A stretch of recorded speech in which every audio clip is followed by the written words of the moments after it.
नमस्कार साथियों, एक बार फिर आपका स्वागत है। और अधीनस्थ बोर्ड नवाचार पे नवाचार कर रहा है। उसी सीरीज के अंदर आज एक और नवाचार की तरफ बढ़ रहा है बोर्ड। बोर्ड का मानना है कि अगर कोई भी विद्यार्थी आवेदन कर देता है और वो एग्ज़ाम देने नहीं जाता है तो उसको डिबर किया जा सकता है। आज के अखबार में ये न्यूज़ आई है और न्यूज़ अखबार में बाद में आती है। पहले उनके अकाउंट सोशल मीडिया है, जो प्लेटफॉर्म है ट्विटर, उस पर आ जाती है। क्या है इस नवाचार का मतलब और क्या है तर्क इसके पीछे करने का, और इसमें क्या क्या अभी लागू नहीं है, कर रहा है, सोच रहा है। तो बोर्ड का ये मानना है कि अगर अपन ने, आप और हमने या किसी ने भी आवेदन कर दिया किसी भी कंपटीशन एग्जाम के लिए, अगर आप एग्जाम देने नहीं जाते हो, फॉर्म फिल कर दिया, तो उससे क्या होता है कि बोर्ड जो है पेपर छपवाता है, उसका खर्चा होता है, पेपर तैयार करवाता है उसी हिसाब से उसका खर्चा आता है, सेंटर अलॉट करता है उसका खर्चा आता है, साथ ही जो सेंटर पे एग्ज़ाम लेने आते हैं उनका खर्चा होता है। तो उस खर्चे को, करोड़ों रुपए खर्च होते हैं, उसको खर्चे को कम करने के लिए बोर्ड का ये मानना है कि अगर कोई भी विद्यार्थी है जो एग्ज़ाम फिल कर दिया तो आपको एग्ज़ाम देने ही जाना पड़ेगा। अगर आप प्रेजेंट रहना चाहते, अगर एबसेंट रहते हो तो आपको बाहर किया जा सकता है। और 100% पर उपस्थिति चाहते हैं उनका ये कहना है कि लगातार अगर कोई भी विद्यार्थी 3 एग्जाम में अगर उपस्थित नहीं रहता है, वो रिकॉर्ड रखेंगे इस चीज़ का कि अच्छा ये पिछली बार में नहीं आया, अब की बार में नहीं आया, तो तीसरी बार में नहीं आता है तो वो, उसको डिबरा मतलब है कि कभी भी वो कंपटीशन एग्ज़ाम नहीं दे सकता। ये है इसका मतलब, बाहर किया जा सकता है। तो ये खर्चे जो है, ये नवाचार कहाँ से उत्पन्न हुआ है, तो इसका मतलब ये है कि क्या पहले नहीं हो रहा था क्या ऐसा। तो अभी क्या है कि वन टाइम रजिस्ट्रेशन का नाम सुना होगा आपने, कि आपको एक बार रजिस्ट्रेशन होगा और फिर फॉर्म फिल नहीं देनी पड़ेगी। तो असली जो मुद्दा है ये यहाँ से स्टार्ट हुआ था इनके, क्योंकि पहले क्या होता कि हर एग्ज़ाम में फॉर्म ये फिल करवाते थे तो 300-400 रकम बढ़िया लेते थे। लाखों लड़कों 10 लाख फॉर्म भरते थे तो 300 से आप गुणा कर लो कितनी रकम जाती थी। अब वो बंद हो चुकी है। अब उसको कैसे ये भरपाई करें, कैसे क्या करें, उसके लिए इन्होंने ये सोचा है कि नहीं साहब, हमारा खर्चा होता है। मतलब इतनी जल्दी इनको खुद के खर्चे की चिंता है और इनकी वजह से लड़कों पे, जो विद्यार्थियों पे, बेरोजगारों पे जो खर्चा हो रहा है उसकी उनकी कोई टेंशन नहीं है। कैसे कैसे इनके द्वारा खर्चे जो होते हैं, फॉर्म फिल इन्होंने माफ़ किया है कि फॉर्म की फीस माफ़ की है, बाकी इनके द्वारा जो ये कमेटी होती है जो खर्चा करते हैं ना करोड़ों का, जो पेपर बनाते हैं, उनसे पेपर सही नहीं बनता है। हर एग्जाम में 5-10 क्वेश्चन डिलीट होते हैं, क्वेश्चन डिलीट होते ही कहीं भी आंसर ऊपर नीचे हो जाते हैं, उससे आपत्ति मांगते हैं ये, और एक क्वेश्चन की 100 रुपये लेते हैं ये। अगर आपने 10 क्वेश्चन पर आपत्ति लगा दी तो 1000 रुपये तो वो हो गए, वो लेते हैं। अब आप ये सोचो कि जब आप करोड़ों रुपए ऐसे एक्सपर्ट पर या ऐसी संस्थाओं पर खर्च करते हो जो पेपर से नहीं बना सकती, क्या ऐसी संस्था, आपको नहीं लगता कि उन पे भी नवाचार होना चाहिए, उनको भी बाहर करना चाहिए? लेकिन उन पे नहीं करेंगे, ये अपन पे थोपेंगे। दूसरी बात ये है कि आउट ऑफ सिलेबस देते हैं ये, उस पर कोई नवाचार नहीं है। उस पर बात करते हैं तो उस पर भड़क जाते हैं कि नहीं साहब, हम तो ये है वो है, तमाम वो चीज़ें देते हैं।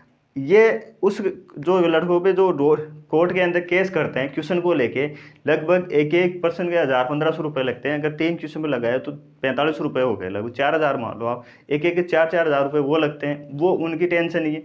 खर्चा हो रहा किसकी वजह से है?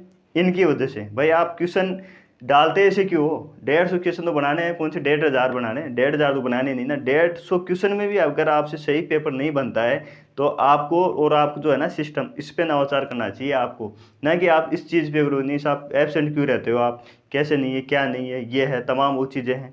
तो उसकी बजाय आप पे, उन पे खर्च करना चाहिए, जो उनकी जो एक्सपर्ट है ना, उस पर आप तैयारी करो कि नहीं साहब हम उस पर करेंगे और उसको स्ट्रॉन्ग करेंगे, खर्चा नहीं होने देंगे।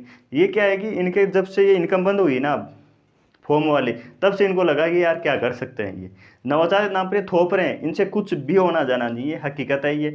मैं आपके सामने 2-4 एग्जांपल देना चाहूँगा। ये नवाचार की बातें करते हैं, अधीनस्थ बोर्ड के अध्यक्ष साहब हैं, कि हम अभी कुछ चीज़ें पुराने लेके चलता हूँ। सीटी के लिए इन्होंने साफ साफ बोला था इंटरव्यू के अंदर कि हम कचरा नहीं लेना चाहते हैं, हम वो लड़के लेंगे जो 40% से ऊपर होंगे, जो नेगेटिव मार्किंग रखेंगे हम इसके अंदर। यही बोला था इन्होंने कि नहीं साहब नेगेटिव मार्किंग रखेंगे, इससे क्या होगा, कचरा है वो रह जाएगा। कचरा किसको बोल रहे हो आप?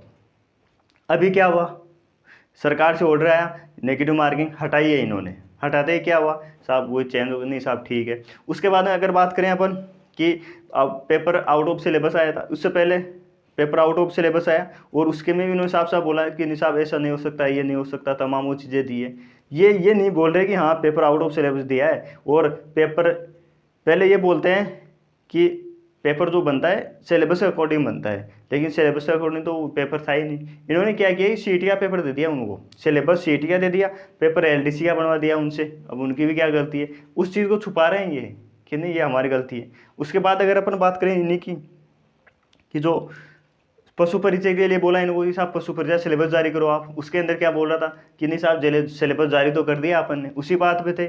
जैसे मंत्री जी का आदेश आया और हाथ जोड़ के बोल दिए नहीं साहब। और अब देखो पशु परिचय का सिलेबस जारी किया है, पहले क्या जारी किया था और अब की बार क्या जारी किया है, नवाचार किए हो रहे हैं इनके।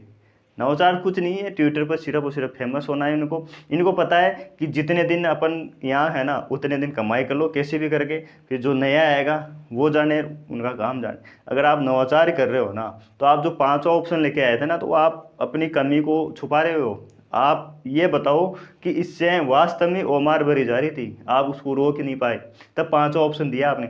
और 5 ऑप्शन देने के बाद में उससे पहले किन किन ने ओमार भरी थी आपके पास, क्या उसका रिकॉर्ड नहीं है क्या? रिकॉर्डिंग नहीं है क्या आपके पास? उसमें नहीं कर सकते।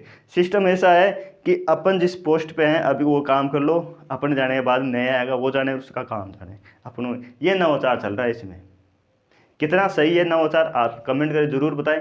बाकी नवाचार के नाम पे कुछ नहीं होगा इसमें, आप तैयारी करते रहो। ये सिर्फ बेवकूफ़ बनाने की या डाइवर्ट करने की चीज़ें हैं। ये ट्वीट पे ट्वीट कर देते हैं कुछ भी, हम सीबीटीटी कर रहे हैं, हम टीबीटी कर टेबलेट बेस्ड टेस्ट ले रहे हैं, हम ये कर रहे हैं, आपको क्या लगता है, हमको क्या नहीं लगता है, आपको और हमको क्या लगता है। सिस्टम है, सिस्टम होना चाहिए।